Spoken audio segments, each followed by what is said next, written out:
મિત્રો, સ્વાગત છે તમારું એક નવા વિડીયોની અંદર. આજે આપણે આ વિડીયોની અંદર ગુજરાતી વ્યાકરણનો જે ટોપિક છે ક્રિયાપદના કાળ એના વિશે શીખીશું. તો ચાલો વિડીયોની શરૂઆત કરીએ. આપણે જોઈએ કે કાળ વિશે માહિતી મેળવીએ. ક્રિયાપદના કાળ એટલે શું? તો કાળ એટલે કે સમય. ક્રિયાનો સમય બતાવવાની રીતને ભાષામાં કાળ વ્યવસ્થા તરીકે ઓળખવામાં આવે છે. જે સમય બચાવે છે ક્રિયા કરવાનો, ક્યાં સમય છે, એ ભાષા છે એને કાળ વ્યવસ્થા તરીકે ઓળખવામાં આવે છે. જે સમય બતાવતો હોય ક્રિયાનો એને કાળ વ્યવસ્થા છે કાળ વ્યવસ્થા તરીકે ઓળખવામાં આવે છે. અમુક ક્રિયા થાય છે, થઈ ગઈ છે કે થવાની છે, એ ક્રિયાપદના કાળ ઉપરથી જણાય આવે છે. આપણે ક્રિયા કરતા હોય એ ક્રિયા અમુક છે થઈ ગઈ છે, અમુક ક્રિયા છે થવાની, અને અમુક ક્રિયા છે થઈ રહી હોય, એટલે કે પૂર્ણ થઈ ગઈ હોય, ચાલુ હોય અને થવાની હોય, તો એ કાળ છે એનો સમય દર્શાવે તો તેને ક્રિયાપદના કાળ તરીકે ઓળખાય છે. એના ઉપરથી સમય જાણી શકાય છે. ક્રિયાપદના 3 કાળ બને છે. પહેલો છે વર્તમાન કાળ, કે જેની અંદર ક્રિયાઓ છે ચાલુ હોય છે અથવા થઈ રહી હોય છે. બીજું છે ભૂતકાળ,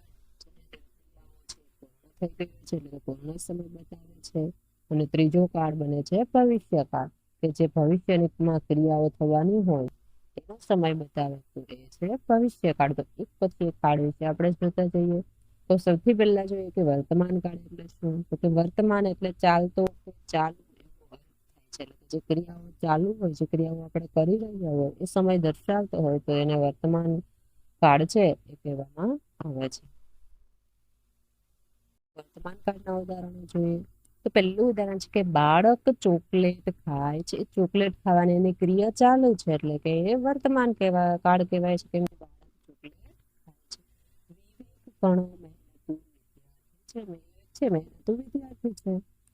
સરસ્વતી નદી કિલકિલાટ કરતી છે. સરસ્વતી નદી છે કિલકિલાટ કરતી વહે છે. તો વહવાનું કાર્ય તો એ વર્તમાન બન્યું.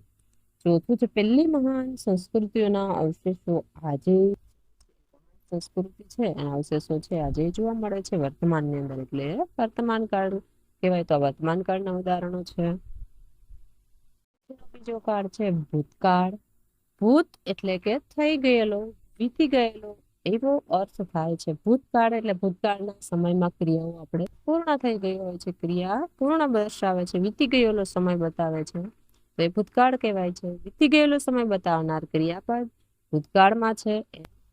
ભૂતકાળની અંદર જે સમય છે એનો પૂર્ણ થઈ ગયો છે, એટલે જે ક્રિયા હોય એ પૂર્ણ થઈ ગયો છે, એ ક્રિયા પૂર્ણ દર્શાવે જે વાક્યની અંદર, તો એ ભૂતકાળનું વાક્ય હોય.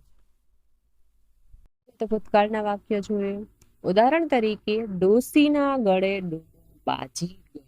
બાજી ગયો તો બાજી ગયો તો ભૂતકાળ થઈ ગયું. માંડવી ન થઈ શક્યો તો એ ઈશ્વર બની ગયો. માંડવી ન થઈ શક્યો પણ એ ઈશ્વર બની ગયો. બની ગયો તમે વાક્ય વાંચો એના પરથી આપણે ખબર પડી જાય વાક્ય છે ક્યાં કાળનો છે. ત્રીજું છે એને બબ્બે તે કોળે ઉજાડ્યા છે. બે કોળની અંદર આવે છે સસરાનું છે એક કોળ અને ચોથું છે મીનાને ગઈકાલે 20 વર્ષ પૂર્ણ થયા. પૂરા થઈ ગયા, પૂર્ણ થઈ ગઈ એટલે ભૂતકાળ દર્શાવે છે. તો આ વાક્ય છે ભૂતકાળના છે, કેમ કે એની અંદર ભૂતકાળનો સમય બતાવેલો છે. ભવિષ્યકાળ, તો ભવિષ્ય એટલે કે થવાનો કે થવાની ક્રિયા હોય અથવા ઘટના હોય એવો અર્થ થાય છે. એટલે કે ભવિષ્યકાળની અંદર કોઈ ઘટના થવાની હોય અથવા કોઈ ક્રિયા થવાની હોય એવું આપણે અનુમાન કરી શકીએ છીએ, તો એ ભવિષ્યકાળ દર્શાવે છે. તો ભવિષ્યકાળને છે કેટલાક ઉદાહરણો આપણે જોઈએ કે કામ કરશે એ જીતશે રે માલમ. જે કામ કરશે એ જીતશે. બીજું છે એની કાયા સહેજ પણ કરમાશે. એને કાયા છે સહેજ પણ કરમાશે નહીં, કાયા કરમાશે નહીં, તો એને ભવિષ્યનું અનુમાન દર્શાવે છે એની અંદર. ત્રીજું વાક્ય છે તમે મારા ભલા માટે મારો પગ કાપશો ને.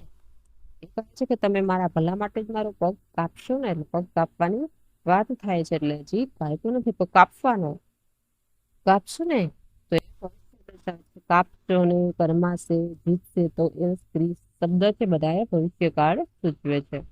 ચોથું વાક્ય છે આમ કર્યા કર.